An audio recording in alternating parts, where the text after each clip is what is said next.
Alright, what's up mga kaibigan? Mitsubishi Lancer 4G15 ang makina. Nagpalit si sir ng oil seal sa kanyang distributor kasi may tagas dati, kaya malinis na yan.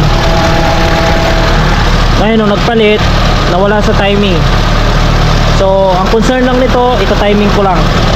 Timing ko lang siya 8 degrees before top dead center. Ito lang yung kakailanganin ko, 12 saka timing light, yun lang. Kapag walang vacuum advancer, 8 degrees before top dead center itong Mitsubishi Lancer. Pero dahil ito ay EFI, di ko alam kung saan yung isi-circuit dyan.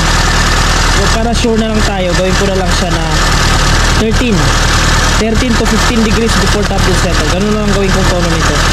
So again, timing light lang kailangan ko dito. Magtono lang ako ng timing niya. Ayun lang ang gustong mangyari ng client. Wala akong ibang gagalawin, walang tagas na, pinaayos na yung tagas niyan. Ito sila.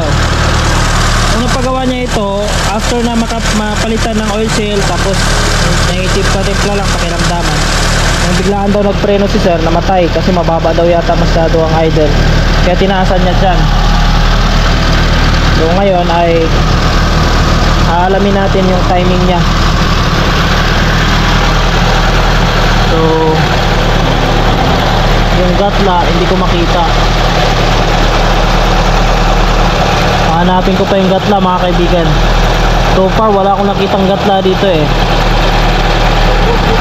Ikutin ko muna yan, tapos hanapin natin yung gatla.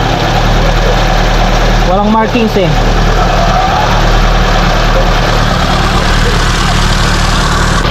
Ayan mga kaibigan oh. Advance siya, advance ng ang reading niya ngayon 20 degrees before top dead center. Gawin natin 15 o 14 degrees. Yan lang, pihit lang natin sa distributor.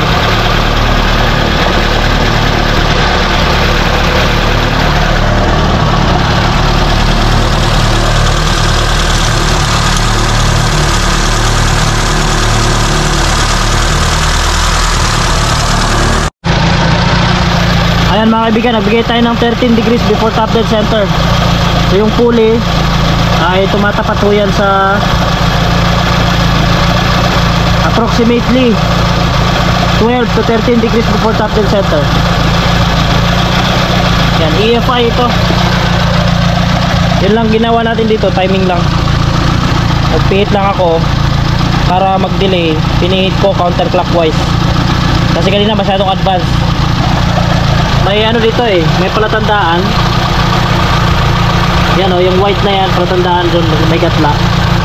Ginawa siguro yan ang naunang nag-timing. Kasi nung ikinabit, nung nagpalit ng oil seal, masyadong advance. Nasa 25 degrees before top dead center. 20 to 25 degrees before top dead center. Yun lang, tiniming lang natin. 4G15 Mitsubishi Lancer.